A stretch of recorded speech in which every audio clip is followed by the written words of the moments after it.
Welcome to the Intercourse Show. I'm your host, Mr. B. Today we have a very exciting show for you. We are discussing, I guess, Jesse Jackson's son really kind of took issue with the fact that some of the former presidents that spoke and gave eulogies at his father's funeral was politicalizing his father's funeral, which means that the attention was being taken away from the life that the father lived and really kind of being brought towards Donald Trump and the decisions he's making in office. And he didn't particularly like it. So apparently he had something to say about it, and we are bringing forth the clip now. Let's go ahead and play that for you.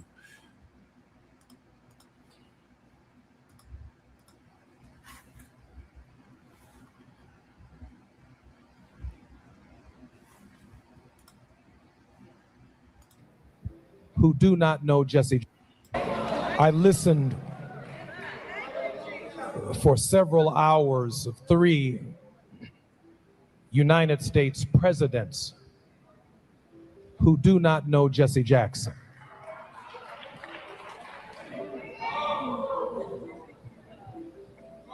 He maintained a tense relationship with the political order, not because the presidents were white or black, but the demands of our message, the demands of speaking for the least of these, those who were disinherited, the damned, the dispossessed, the disrespected, demanded not Democratic or Republican solutions, but demanded a consistent, prophetic voice.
We are living in a time when it can be hard to hope.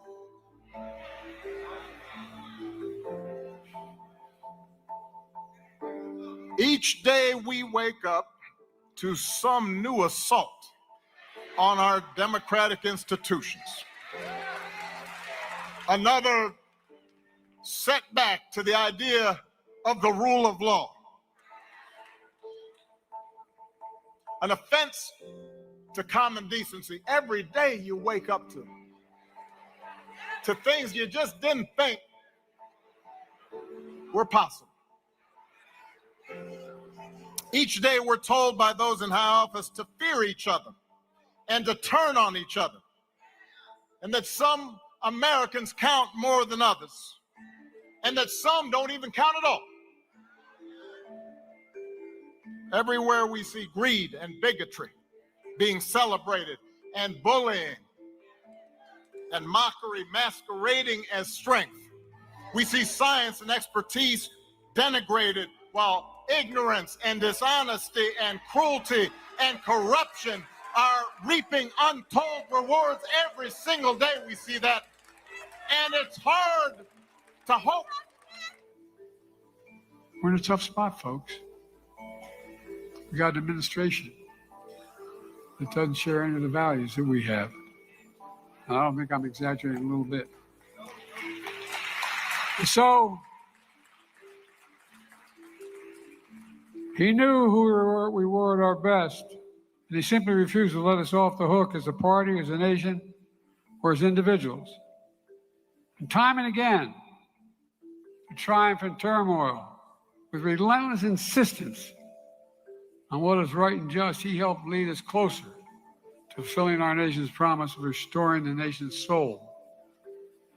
He used his gifts to influence generations of Americans, and countless elected officials, including presidents, as you see here today. And though through his impassioned words on the campaign trail and through moments of quiet courage, Jesse changed history in ways numerous and profound.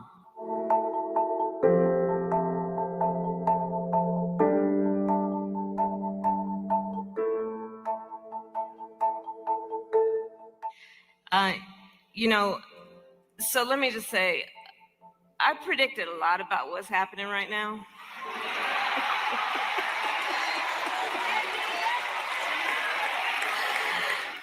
I'm not into saying I told you so, but we did see it coming. But what I did not predict is that we would not have Jesse Jackson with us right now to help us get through this.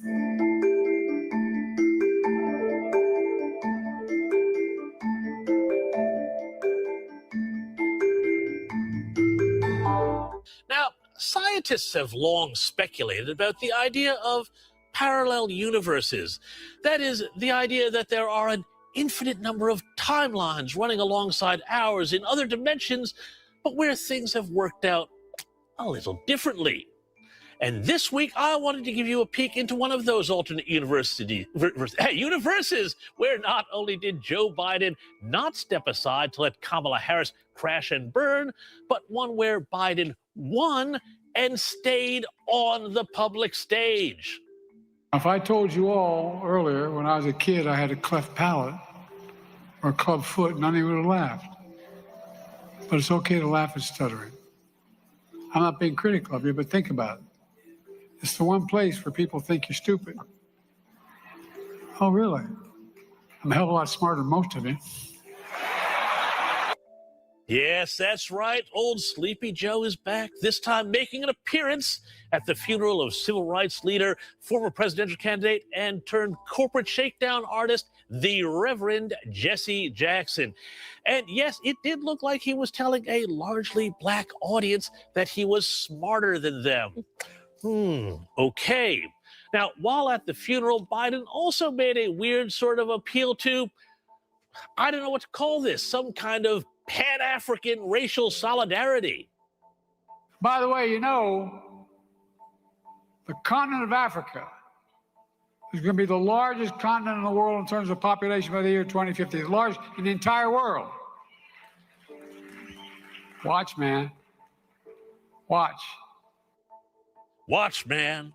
Watch. I was just so sorry that there wasn't a tribute to Corn Pop in there. But anyway, Biden was there summing up what I miss most about the Democrats being in power. And that was, of course, how all talk about race disappeared because everybody came together in the spirit of healing.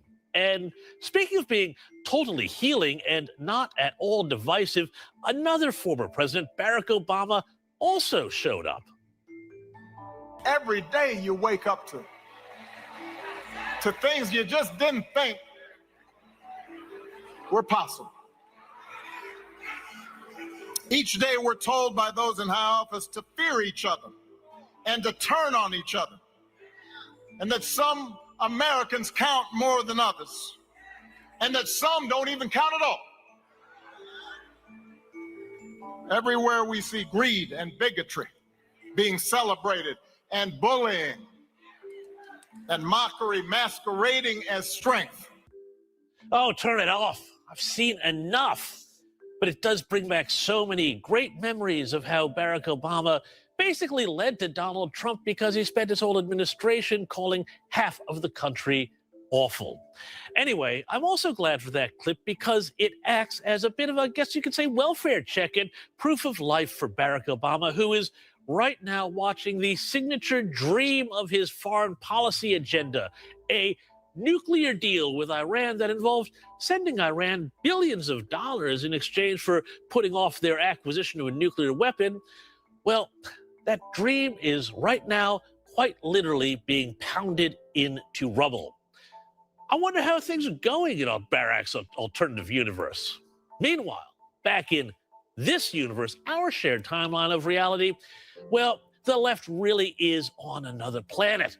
One where they keep getting dragged further and further to the left by their radical extreme base that hates the West, hates America, hates Israel, and is completely out of step with our shared timeline of reality. Why, just in New York City this week, the wife of radical left Muslim Mayor Zohran Mamdani got in, let's just say, a spot of trouble when it was revealed she had liked Instagram posts celebrating October 7 attacks, including one showing Palestinians celebrating on a captured IDF vehicle on the day. Charming. Now, Mamdani, of course, waved off questions about this at a press conference, saying that, well, his wife's a private citizen, and notably, he refused to say that what she did was wrong. You know, my wife is the love of my life, and she's also a private person who has held no formal position on my campaign or in my city hall. I, however, was elected to represent all 8.5 million people in this city, and I believe that it's my responsibility, because of that role, to answer any questions about my thoughts and my policies and my decisions. Yeah, I think we all know who wears the hijab in that relationship, if you know what I mean. But Democrats really do live in an alternate universe. But that's nothing compared to this. Because apparently, this is something that we've just found out, and thank God we've got Trump in there and his people doing the digging. We've just found out, and how is this for an alternate universe? Under the Biden administration, there was an effort to make maps, you know, maps like with roads and stuff on them, make maps more gay. This came out in congressional testimony Friday when State Department Undersecretary for Public Affairs and Public Diplomacy, Sarah Rogers, blew the whistle on this in what I can only say is a hilariously deadpan style. Can you tell me what is queering the map? So I think we were trying to make the maps more gay. Literally? Well, how do you don't make a map know. more gay? I mean, especially Or with gay AI, at all? you know, since the age of cartography, we've had pretty good maps, but maybe they weren't gay enough. So I know also, I took critical theory in college. I think sometimes people use queer as a verb. I do understand that the maps that we were trying to make gay were, I think, of Czechia and Slovakia. So maybe those countries asked for it. I doubt it, but I don't know. Gay maps. Who knew? Thank you, Biden administration, for that. Well, anyway, it's fun to see how close we came to keeping the left's alternate universe going. But frankly, for me, this remains the greatest timeline. What if you could push sounds back or pull them forward?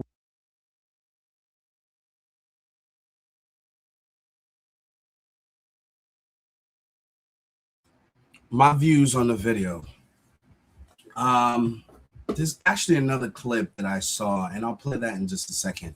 I do think there is something wrong with using somebody's funeral as a place to make political statements, because there's got to be some things that you honor.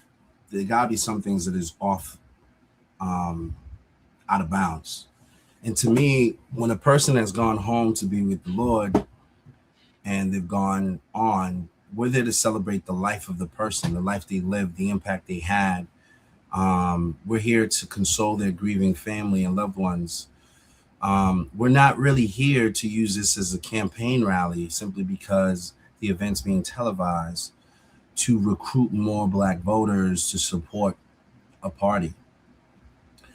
To me, when you have presidents, former presidents, or even presidential hopefuls, utilizing someone's eulogy as a time to criticize a current president, not to speak about the life the person lived, not to really focus in on encouraging their loved ones, to me, it's very tasteless. And I can't even say I'm surprised, right? that they would stoop so low. I just feel like it was poor judgment for Barack Obama, who I found out that apparently didn't have a great relationship with Jesse Jackson. And I'll play that clip where somebody exposes clips of Jesse being critical of Obama for things that he said, where essentially he was talking down to black men.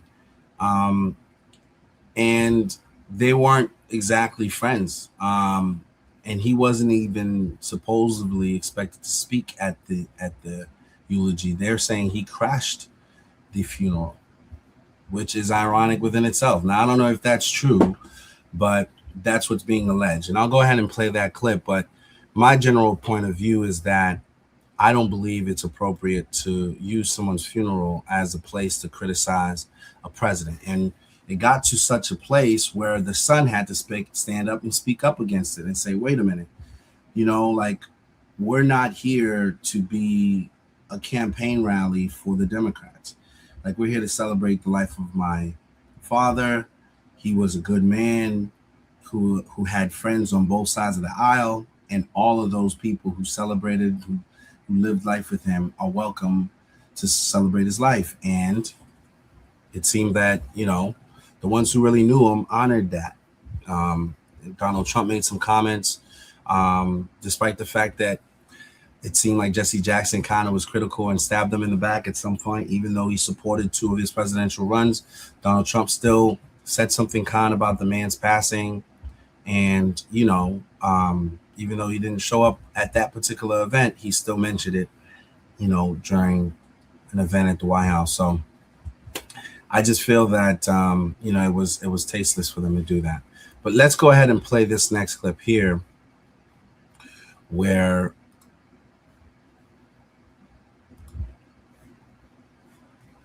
it shows that there was a little rift between Obama and Jesse Jackson, and supposedly he crashed the wedding. I'm sorry, he crashed the funeral. My apologies.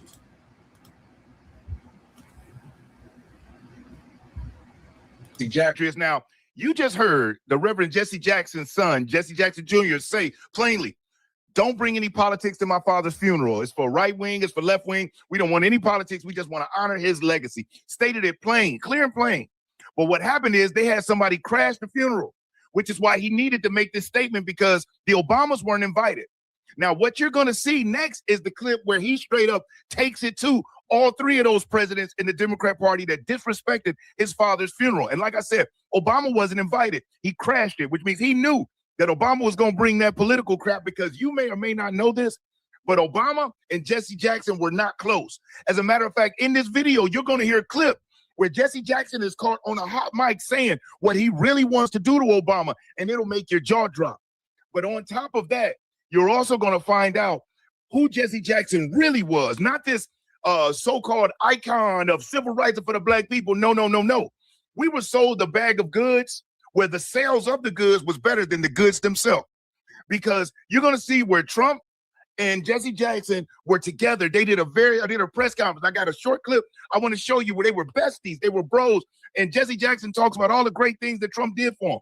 But then right after that, I want you to see the clip of what Jesse Jackson did to President Trump in 2018. It was disgusting. And then President Trump has some remarks. He made some remarks a few days ago about the passing of Jesse Jackson. Wait till you hear that. And there's something else I'm going to do in this video, because a lot of people don't know that Jesse Jackson was not who people think he is. He was not this civil rights advocate. As a matter of fact, quite the opposite. You're going to see clips and evidence where Jesse Jackson sounds like he's AOC or Bernie Sanders. You're going to see who this man was connected with and what he was doing behind the scenes, that the Democrat Party made sure they hid, not just from Black America, but from America as a whole. But luckily for you and I, we got it. And then the coup de grace, Jesse Jackson Jr., the same man you heard speaking on that clip. You're going to be shocked when you hear what he did. So in this video, listen, I honor and pay respects to Jesse Jackson, just as me being a child of God, him being a child of the Most High God. I'm a child of the Most High God. You know, my condolences to the family. But I will not be delusional and act like this man was something that he's not. I'm sick of that crap. In America, we've had too many charlatans put in front of us and sold like they're this upstanding, righteous person, when really they do some of the most wretched, disgusting, and vile things that the average person, if they only knew, would want this person burned at the stake. And you're going to see that in this video. So please stay with me, because the information in it, the next time anybody wants to bring up Obama or the Democrats or even Jesse Jackson, you've got information that you could drop over them that can wake them up. It'll certainly shut them down if it don't wake them up. So let's get into it. So in this first clip, but right before you listen to Jesse Jackson Jr. drop a nuke on all of the Democrats, I'm going to play briefly just a few seconds of Obama at Jesse Jackson's speech. And I know it makes people want to throw up listening to him spew his propaganda. I'm not playing the whole clip. It's literally just a few seconds to put in context what Jesse Jackson Jr. is about to say when he goes after them. So check this out, just a brief part of something that Obama said that was very triggering, and he did it on purpose, being the most divisive commander-in-chief in the history of the country. But check this clip out. Each day we're told by those in high office to fear each other and to turn on each other, and that some Americans count more than others, and that some don't even count at all. Everywhere we see greed and bigotry being celebrated, and bullying and mockery masquerading as strength. Now, if you listen to what he's saying, everything that Obama said is describing what the Democrats are actually doing. You know, bullying and all of this crap they're trying to do, masquerading as strength, like they got the moral high road, when in reality, they're wretched. They're low down, dirty dogs. And so everything he spoke, MAGA should never take that personal, because it wasn't coming at us. He was literally double speaking. He's speaking out loud, telling the world what he knows his party is doing. Every single part of everything he said. He never said Trump. He never even said the Trump administration. He never even said Republicans. He just spoke about things that's happening. And that's what Democrats do. They have this weird belief that they have to tell you what they're doing in order for it to work ritualistically. I won't get too deep in it, but just trust. That's why Hollywood makes certain movies, then the thing happens. The Democrats, they'll go back and you'll find a video of somebody talking about something years ago, about something that's actually happened, because they know their voters aren't really listening. They're in awe of the celebrity or mesmerized by the skin tone, but not paying attention to the actual content, to the context of the content. So you heard Obama there. Now listen to Jesse Jackson Jr. as he's going to take it straight to them for disrespecting his father's funeral. Check this out. If you're enjoying this video, do me a solid, hit that thumbs up, because I will never ask you for a cash app, a super chat, or a donation. But you hitting that like button, it helps a great deal, helps get the video out there. And if you aren't subscribed to the channel, subscribe, and make sure that you hit the notification bell and that you select all. That way YouTube will make sure that you get notified when I upload new videos. Make lunch with me while I tell you all the things I do not do with my money and why you might be struggling because of that. The first thing that shocks a lot. I listened for several hours of 3 United States presidents who do not know Jesse Jackson.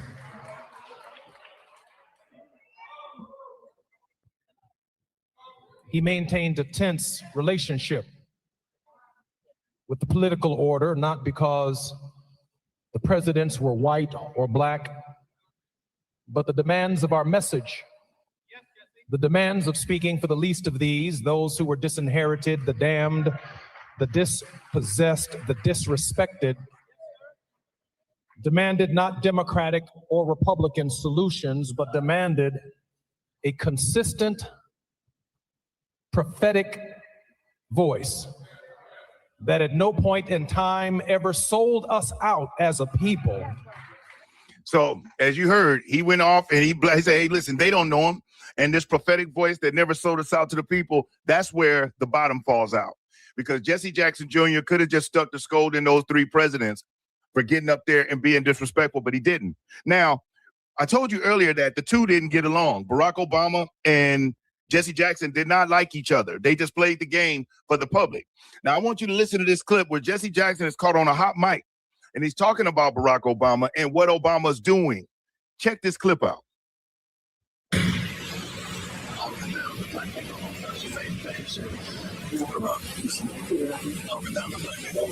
presidential nominee Barack Obama. On Sunday, Jackson had just completed an interview with the Fox News channel and made the following comment, he says, in reaction to a recent Obama speech on the morals and responsibilities of African American men.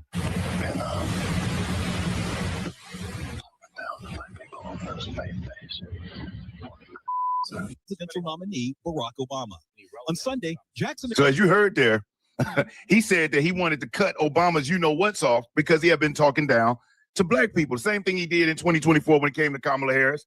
And then from that, they had a very, very tumultuous relationship, which is why the son made sure that he pointed out they didn't know him, and it had nothing to do with being white or black or any of that. And made sure that he pointed out the fact of his father never sold out his people, in which I'm going to show you in this video quite the opposite. Now, here we got where Jesse Jackson is going to speak about President Trump, the so-called racist. I want you to listen to this because Trump is going to speak too. It's not very long, but listen to these two. And then I want you to listen to the clip from 2018, what he did that broke Trump's heart. And then how President Trump has dealt with it when he heard the passing just the other day. Check this clip out. I now want to bring forth a friend who, when we opened this Wall Street project and we talked about it, he gave us space at 40 Wall Street, which was to make a statement about our having a presence there. And beyond that, in terms of reaching out and being inclusive, he's done that too. And created for many people a comfort zone when I ran for the presidency in 84 and 88. And many others thought it was either laughable or something to avoid. He came to our business meeting here in New York because he has this sense of the curious and a will to risk to make things better. Who's an effective builder of building the builder people. Last, he was a part of our workshop, of our panel workshop on what are the challenges and opportunities. And so this, a year later, Donald Trump for a few minutes, challenges and opportunities to embrace the underserved communities. Donald Trump. Well, it is an honor to be here. And I was with Jesse last year, and we had a lot of fun, and it was a little different. Jesse started off by saying, most of the wealth in this country is in the hands of a few. And I thought to myself, is that a bad thing? What's wrong with that, Jesse? And he said, listen, I want some office space in your building on Wall Street, because the wall on wall will fall. And I said, it's okay, Jesse, I'll make a good deal with you. I'll get you some space. You'll pay about $40 a foot. And he said, no, I don't want to pay 40. I said, how about 30? No. It was the cheapest deal I ever made in the history of 40 Wall Street. Is that right? He got it for nothing. He's a very tough negotiator. You know that, right? He's a terrific guy. We love him, and I'm here for him. And I will tell you, a large percentage of the people, and especially in construction, that are building these great jobs are black and minorities, and I'm very proud of it. We have close to 25%, and I think the number's going up, and they do a great job. There are no better builders than we have in New York, and a big percentage of that is black and minority folks. 45% of his builders were black, but this is the man that they say was racist. And we're talking about he was doing this in the 80s, early 90s. Now, let's listen to how the snake Jesse Jackson, and I know the man has passed, but we got to call it what it is. This is why the president did not attend. Not only was the president attending services for our military soldiers that had lost their lives in the recent strikes in Iran, also because he was betrayed by Jesse Jackson. They wanted to honor Jesse Jackson and let him lay in state. This man was anti-American, anti-Trump, and we heard just how nice he spoke of Trump when President Trump funded his two presidential campaigns, gave him free space in Trump Tower in New York. Those places are $50,000, $60,000 a month. Gave it to him and his movement just to help him. 45% of his construction staff was black. Gave black their props. Didn't say African American, that disrespectful term that comes from white liberals. He addressed them as black and minorities. Trump has always had his thumb on the pulse and always been supportive of not just black or minorities, of all people. He loves who he is as a European white man, but he also realizes that we are all created equal in the eyes of the Most High God. Now, listen to Jesse Jackson and his snake cell betrayal, and then you're going to hear how Trump deals with it. Check this out. His every sign is that he speaks like a racist. He conjures up those fears, but categorizing him by a name does not quite address the issue. His beliefs about calling Africa and Haiti, our ally in the Revolutionary War, Haiti, a source of agriculture for America, Haiti, rice production, Haiti.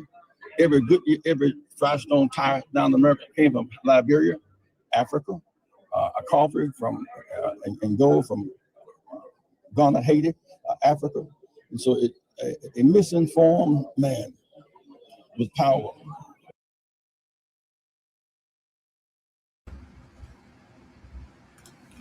I think a lot of times people who are friends can sometimes be led to feel differently about each other based on the advisors that they have around them. Right? So if I'm friends with someone and then I have someone who's not friends with the person that I'm friends with, and then they have someone who's not friends with me, right? But me and that person is cool.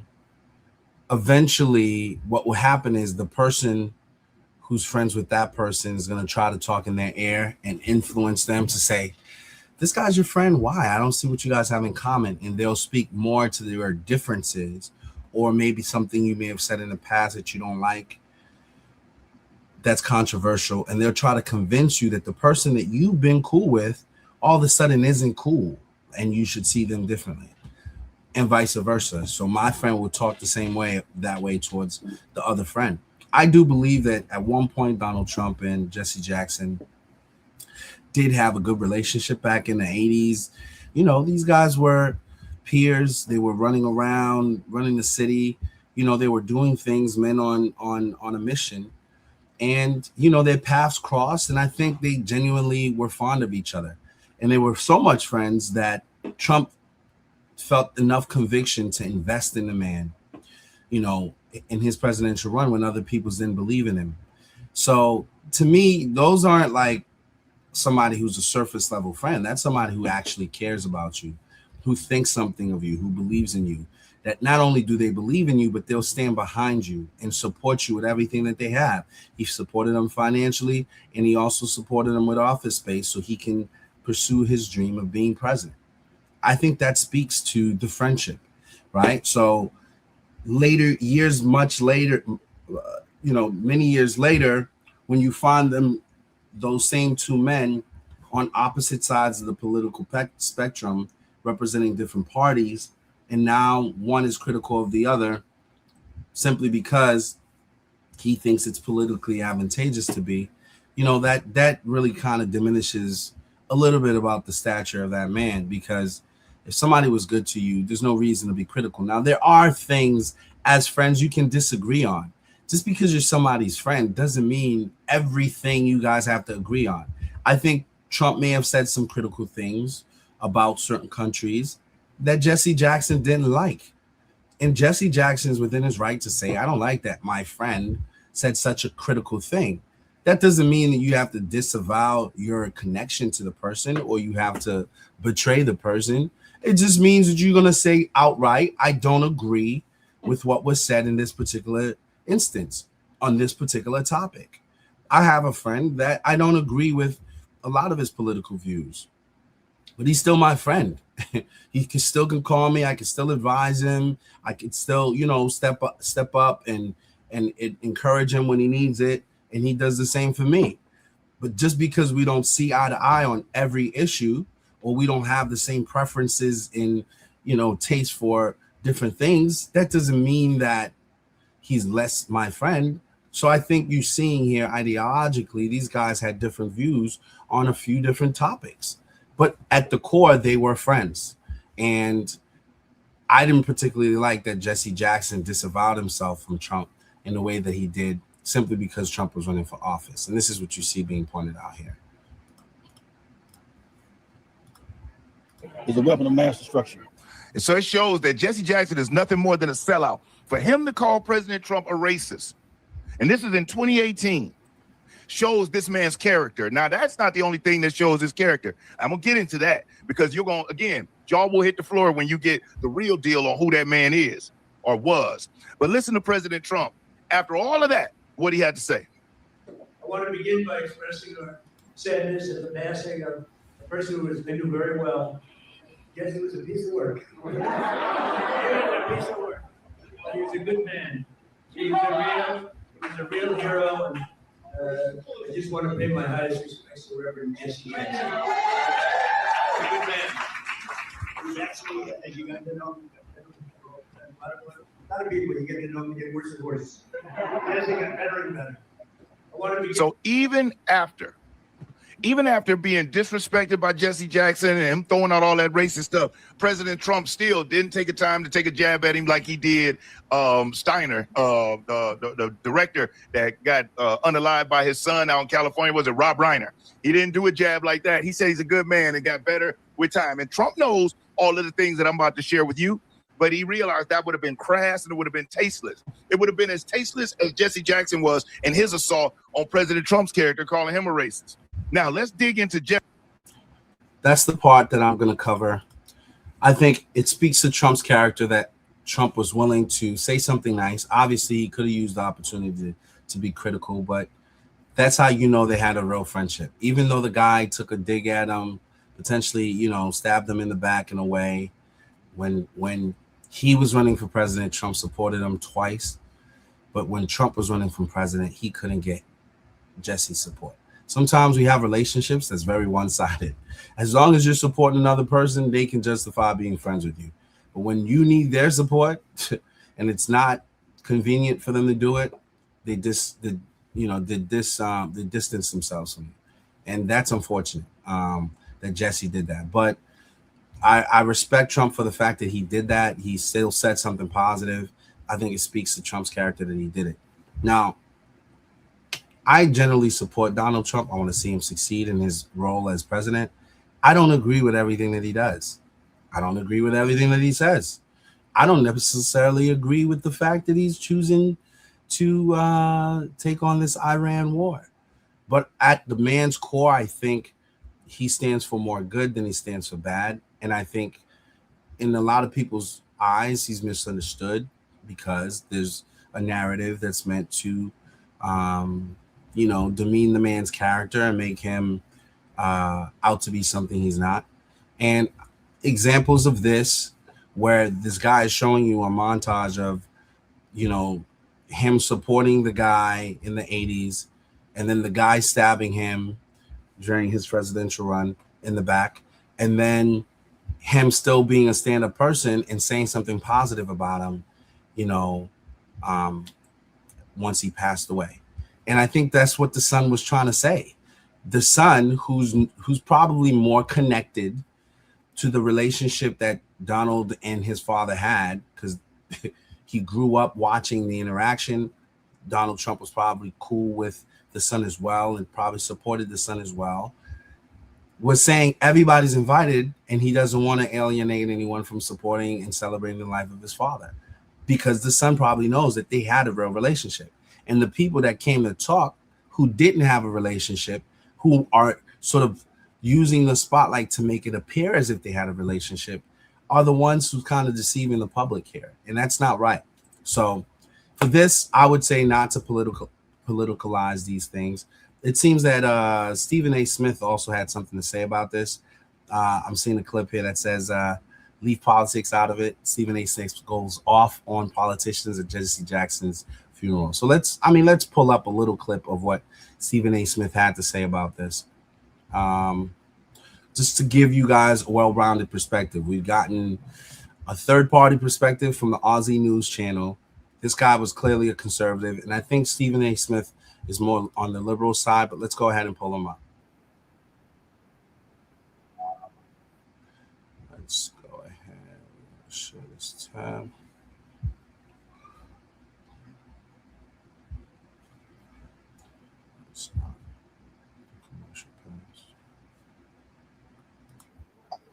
Reminding you that every Wednesday night from 6 to 8 p.m. Eastern Standard Time, I come on the airwaves of Sirius XM POTUS Radio Channel 124.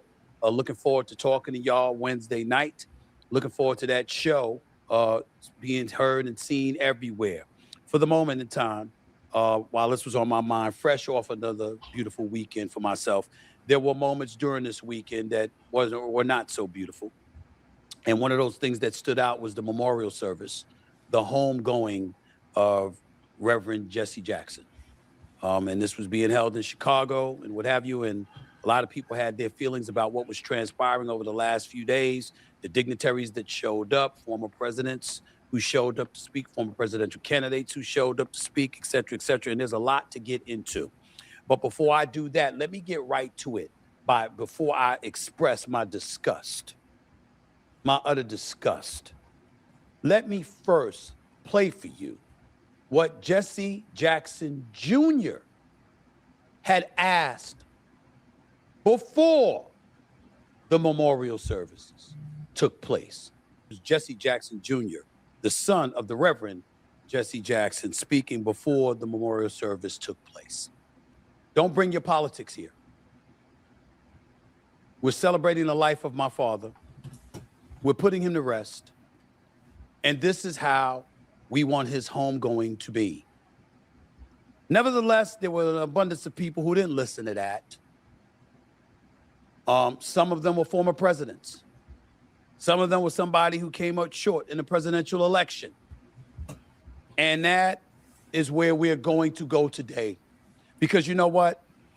When you can't abide by the wishes of the families, of the family, of somebody as renowned as Reverend Jesse Jackson, specifically asking you to leave your politics at home, knowing their father and knowing what he would have wanted, you would think that people could oblige with a simple, direct wish such as that. Nevertheless, here's what we saw. Play this, please. Each day we wake up to some new assault on our democratic institutions. Another setback to the idea of the rule of law. An offense to common decency. Every day you wake up to things you just didn't think were possible. Each day we're told by those in high office to fear each other and to turn on each other, and that some Americans count more than others, and that some don't even count at all. Everywhere we see greed and bigotry being celebrated, and bullying and mockery masquerading as strength. We see science and expertise denigrated, while ignorance and dishonesty and cruelty and corruption are reaping untold rewards. Every single day we see that. So let me just say, I predicted a lot about what's happening right now.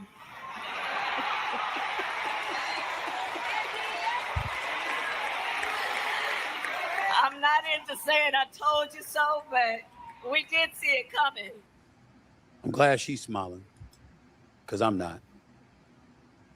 As it pertains to President Obama and his choice words for the president administration and the White House, I'm not here to disagree with him. I think every word that he said is practically correct. I don't think that it's specific and directed solely to this administration or the GOP without it being able to be said about the Democrats and what the extreme progressive left was willing to do with people that didn't vibe with their vision of what America should be over the last several years. One could easily make an argument against them for that, but I'm not even here to get into all of that. What I'm trying to say is that those who live in glass houses shouldn't throw stones, figuratively speaking. But if you're going to do that, let it be courtesy of Barack Obama, who was right on point with what he said. I don't think he should have said it on that particular day in that specific locale, because the family of Reverend Jesse Jackson asked for that not to happen. But what he said wasn't false. Because we all know what I've said and how I feel about the manner in which this White House is elected to conduct its business. It's downright trifling half the time, juvenile, soulless at times.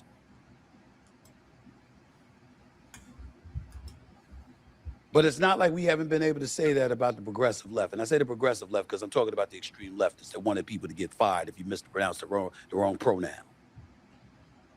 Don't get me started with that. But the Kamala Harris thing, I am going to tell y'all right now, I'm on the verge one of these days real soon of blowing a gasket. If I see that lady figuratively speaking, in our face one more time talking about she told us so, it's pissing me off. Because it's implying that we didn't support her. Nearly 75 million people voted for her. You had a 107-day campaign. 75 million people almost showed up to vote for you. You had $1.5 billion to spend. We supported you. Why are you sitting at a memorial service in a church with number of black people around you talking to us about you told us so? Like we didn't support you. I voted for her. Most black folks voted for her. What are you talking about? What do you think about T-Mobile Home Internet only being $35 a month? We need to take your mind off of this. Come check out my new man cave. T-Mobile's got home internet, just $35 a month, and it's guaranteed for 5 years. We supported you when you didn't necessarily earn our support. You didn't go through a primary. You didn't scallivant around the country earning our vote, knocking door to door. You didn't do that. You bypassed the primary. You were handed the presidential nomination for the Democratic Party once Biden stepped down. Wow. You had some people in the Democratic Party laughing about the fact that, you know what? We're glad that Biden stepped down when he did, because had he stepped away earlier, there would have been a primary. She wouldn't have been a Democratic nominee for the presidency. And after that, you know what? She wouldn't have had that opportunity. It wasn't us that went on The View. And when you were asked, is there anything different that you would do compared to what Biden did? I really can't think of anything. We didn't do that. You did. And we voted for you anyway. We told you to be aggressive, to stop being so damn loyal to Joe Biden, to making sure that you assuaged his concerns, and as a result, you were conducting yourself in a fashion that was non-offensive to him, more so than prioritizing getting as many votes as you possibly could to win the presidency, and you could thank him and you could take care of him later. We were telling you that. We were telling you to be more aggressive. We were telling you to be more assertive. We were telling you to remind people of your record. You were an attorney general. You were a senator. You were the reigning vice president of the United States. You had the credential. What were you being passive for? You didn't want to be disloyal. You didn't want to come across as being disloyal. But we found out in your book, after you lost the election. You didn't tell us all of that beforehand. You wasn't aggressive beforehand. You didn't push the envelope beforehand. Black folks still supported you. Why you keep standing in our face talking about you told us so? Like somehow, some way we went against you and we didn't believe you and we didn't support you. Yes, we did. Yes, we did. In some cases, against our better judgment. We still supported you. Damn. I say all of that because I'm sick and tired of us walking around passive and absorbing and stomaching this stuff that is flat out untrue. Black folks voted for Kamala Harris. Supported Kamala Harris. You didn't have to say you told us so. We knew, we still know. And we supported you. You yourself had to admit that you didn't campaign accurately or the right way. You keep leaning on 107 days that you had. Speaks to accountability. People would rather deflect rather than take accountability for the fact that they didn't do their part. You know, if you have a campaign rally and instead of actually telling people what your agenda would be for the country, you hire Cardi B and other celebrities to make an appearance and Meg Thee Stallion to come dance and twerk for you at your campaign rally. There's a reason why you didn't win. Like, this is not rocket science. Nobody wants to see you be a fill-in if you don't have an agenda. And if the agenda you have doesn't align with people's belief system, they're not going to vote for you. I'm not going to sit here in front and say I voted for Kamala Harris because I didn't. I wasn't a fan. I didn't hear anything about her policy that I was like, I can relate to that. I can support that. So I and Stephen A. Smith don't have that in common. He did, and more power to him. I didn't. That being said, people see through the BS, and at the end of the day, she didn't have the qualities to win the vote. And to his point, as he mentioned, she did bypass the process, so she got a leg up. So I actually totally understand where he's coming from on that standpoint, that she's playing victim in this case. But going back to the issue at hand, it is inappropriate for, politicians to use somebody's funeral to take political jabs or to make political statements or to do these things. But, all of them showing up at the same time, especially when some of them were not on good terms with the guy, is evident that they didn't have, that this was kind of part of the plan. They knew this would be televised.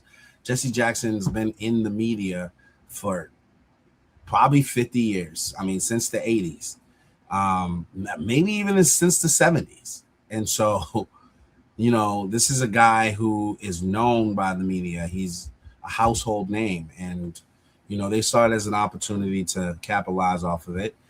And they shamelessly went through that process to do that very thing. Now, definitely go support Stephen A. Smith and as he makes his particular comments. Matter of fact, I'll let him finish. We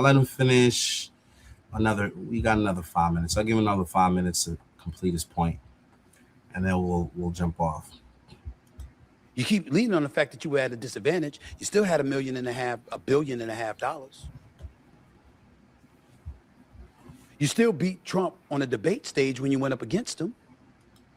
You yourself said that you had more voters come out to vote for the Democratic nominee for the presidency of the United States in America than anyone in history. Why do you keep saying you told us so? Very annoying. It's not fair to us who supported you. It's not. And then we find out how candid and in your face and unapologetic you could be when it's time to sell your book, but not when you're running for the presidency. Come on now. We've been supporting you. We've been spewing your credentials. When they tried to minimize you, your intellect, your accomplishments, or anything in between, we jumped up and defended you. Why are you telling us, I told you so, like we did you wrong? We did not.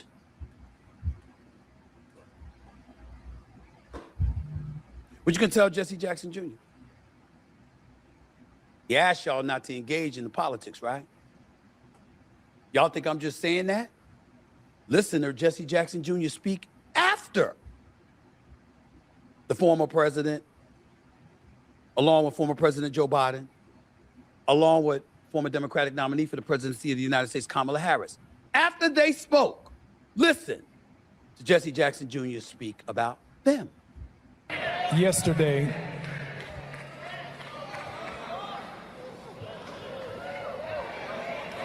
I listened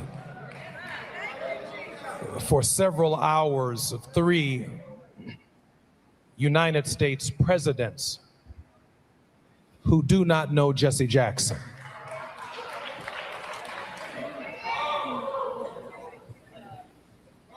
He maintained a tense relationship with the political order, not because the presidents were white or black, but the demands of our message, the demands of speaking for the least of these, those who were disinherited, the damned, the dispossessed, the disrespected, demanded not Democratic or Republican solutions, but demanded a consistent, prophetic voice that at no point in time ever sold us out as a people. And it speaks volumes about who the Reverend Jesse Jackson was. Today, business happens virtually everywhere. That's why you need Supermobile from T-Mobile. In moments of high demand, T-Mobile's network adapts to put your business connection first. Supermobile, the best business plan on the best network. They could have easily leaned on that message from Jesse Jackson Jr. to make their points. Instead of getting political and resembling at least to, in a non-profane way, similar to James Carville, who proudly suffers from Trump derangement syndrome, as he says he has it and he hopes to get even more infected by it. You just wonder why people had the inability to avoid doing that at Reverend Jesse Jackson's memorial service.